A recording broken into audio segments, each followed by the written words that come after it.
There was always something so viscerally unsettling about the large animatronics you'd find at places like the Yankee Candle Factory or Chuck E. Cheese.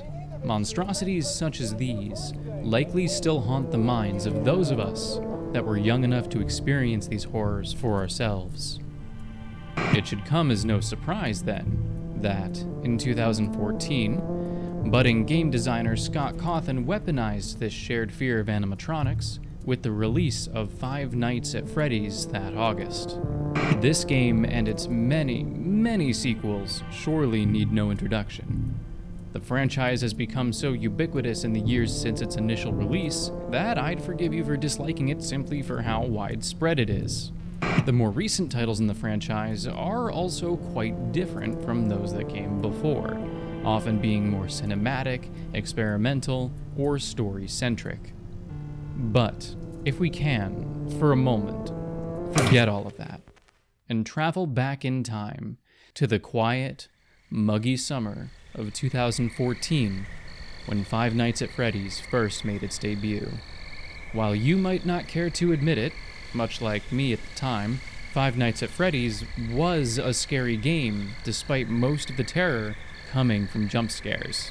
There were plenty of other horror games that had jump scares, and they were often ridiculed as the lowest hanging fruit of horror. The jump scare was, and is, widely considered a tool you use only when you are otherwise incapable of scaring someone organically. But Freddy's was different, and everyone could tell.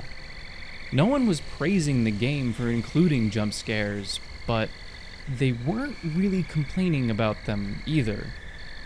They might not scare you anymore, but at the time, Five Nights at Freddy's was the most captivating horror game that you could play.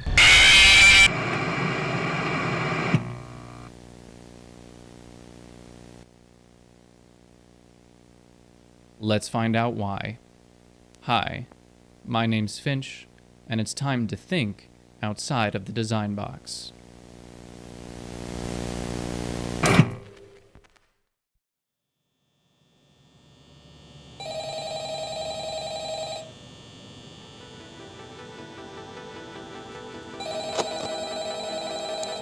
The first thing I remember being surprised about with Five Nights was the fact that you were not able to move.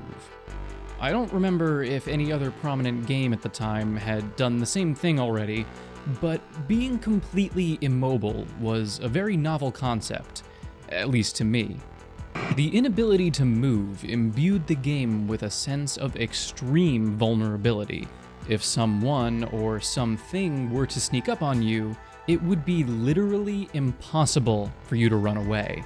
With most horror games being centered around slowly and carefully exploring a usually dark location at your leisure, sometimes with a machine gun or two, this feeling of complete and utter helplessness set the base level for how safe and comfortable you could feel very, very low. Given your limited mobility, a majority of your interactions would involve monitoring the security cameras through the computer system in front of you. Checking the cameras and getting familiar with the layout of the dilapidated pizzeria immediately feels a little empowering. You can monitor everything going on outside of your security room in real time, information which is pretty useful to have. However, this feeling of empowerment quickly turns to dread when you realize the implications of this system. While you can see the danger that lurks outside the four walls of your security room, you are entirely powerless to do anything to stop it from getting to you. The second layer of fear this game adds are the numerous hallucinations your character can suffer while in the security room. A menacing, demonic voice speaks gibberish while images of the animatronics glitch on screen, alongside the ambiguous phrase, "It's me." The posters on the walls will randomly change to a disturbing drawing of a crying child. And, on very rare occasions, an empty yellow Freddy suit will appear inside your office.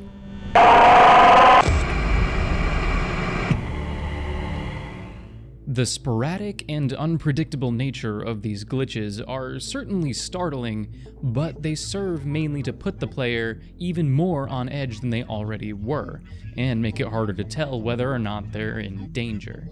These hallucinations provide a further sense of unease and disempowerment. Likely, you won't encounter your first hallucination until night 2 or 3, right when you've started to feel like you know everything that the game would throw at you. The hallucinations remind you that, in fact, you do not. Once the player has been at it for a while, as 6 a.m. inches closer, when they are as on edge as they can be, that's when the game strikes, usually in the form of a very loud jump scare. And these jump scares work. Perfect! No! Oh, no! Fucking fuck! I tried to push it! Oh my god! Oh!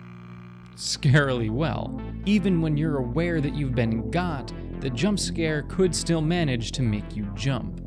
A lot of the time, developers will achieve this simply by cranking the volume up to 11 and blowing out your eardrums. And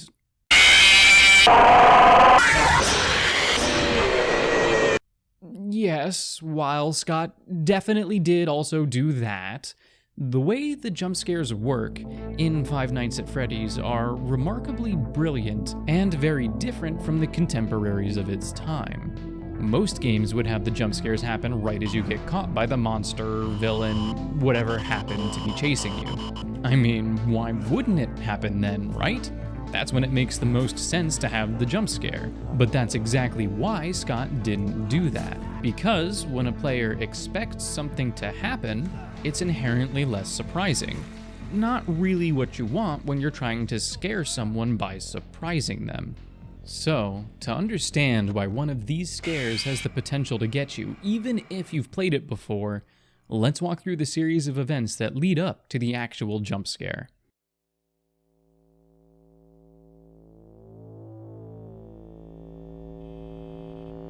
Firstly, the player immediately loses the ability to shut the doors or turn on the lights. Instead, a wooden, hollow error sound plays, as if you were trying to fit a square peg in a round hole. This will be at once confusing and terrifying, especially to first-time players, taking away the only defenses that they have.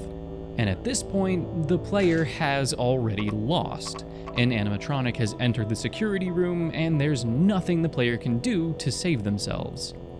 But even at this point, the jump scare is held back, letting the player drive the pace of the interaction.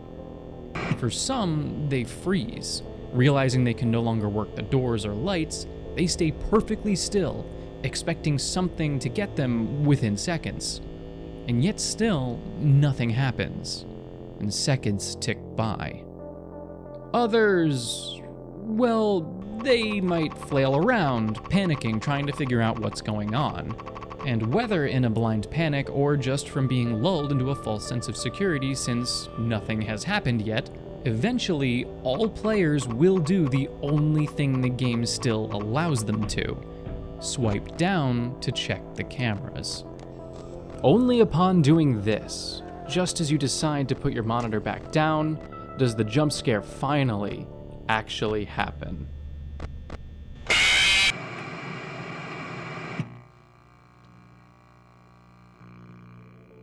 The genius here is that it's very unlikely for a jump scare to happen at a consistent time in each run-through. Most players would expect a timer to be in control when the jump scare goes off, not flipping up the computer monitor. And it would likely take several failures for someone to realize that's what triggers the jump scare, meaning the more panicked players are also the ones most likely to get surprised by them. Or even players that just didn't notice that an animatronic had gotten in. This one actually got me really good when I was recording footage for this video. The seemingly inconsistent timing of the jump scares serves to make you jump even if you know you've lost. It's an ingenious technique that I think should be applied to any kind of jump scare that could support this kind of design. It helps keep the game fresher and spookier for longer. But it isn't a foolproof design, however. As I just said, you will eventually figure out the timing on the jump scares. The inconsistency is only there if you don't know where to look. Bonnie and Chica get you when you flip up the monitor. Unless you don't look at the cameras for a really long time, looking down this hallway when Foxy is out will trigger him running to your left side door. Freddy is on a random timer when the power goes out. It's all really very clever, but the inconsistency, and thus the scariness, fades the more you understand how the game works. In fact, most of the tension found in Five Nights heavily relies on a lack of knowledge about the game's mechanics. Once you know how everything works, enjoyment in the game can degrade quite quickly. Most have found it to be dull at best and mind-blowingly irritating at worst. This is because, at its core, Five Nights and its 3 main sequels are games of attrition.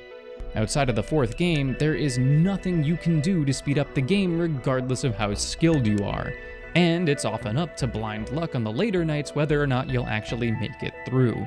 After prolonged exposure and many failures, the atmosphere is no longer spooky, the hallucinations become annoying, and the jump scares are no longer things to be scared of, but are just a frustrating setback as you're forced to sit through what is essentially a micromanaging simulator for another 15 minutes. It's all of these reasons why Five Nights at Freddy's isn't what I would call a great game. But I do think there's something to be said for the enjoyment that can be had for those that are uninitiated, the ones that don't know what they're getting into. A lot of horror comes from the unknown, regardless of genre. A scary movie is often only scary once. When you know where all the shadows, secrets, thumps, creaks, and spooks are, it's hard to continue to find them frightening. This problem is in no way exclusive to Five Nights and is something the horror industry as a whole grapples with every single time something new is created. And, as far as first experiences go, I can respect Five Nights for the creative, innovative new ways it found to scare you.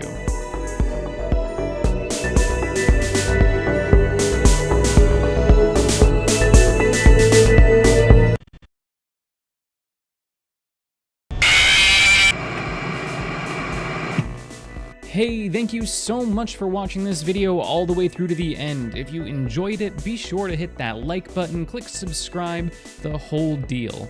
Also, leave a comment telling me about your and your friends' first experiences that you had with Five Nights at Freddy's. I'd love to hear some of the stories you have. And this is the 2nd episode of DesignBox, a series that looks at games and their mechanics and themes to understand them better. So if you want to see something, interesting that you have in mind in the rest of the series, please leave a comment about that as well. And if I end up making an episode about it, maybe I'll go ahead and give you some credit in the description. You get to see your name. That is also something you can get via donating to my Patreon. You can donate there if you'd like special bonuses. The link should be up either now or in a few seconds when all of the things come on screen. If you would do that, it would really help out the channel, so a huge thank you to any of you who do donate. It truly means the world to me.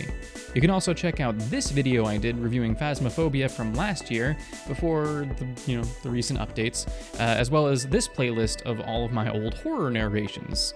I did those a long time ago, so fair warning that I probably sound a little different, and it is definitely not something I'm planning on doing any more of anytime soon, but they're there if you're in a spooky mood. Once again, thank you so much for watching. I've been Finch, and I hope to see you in the next video. Alright, bye!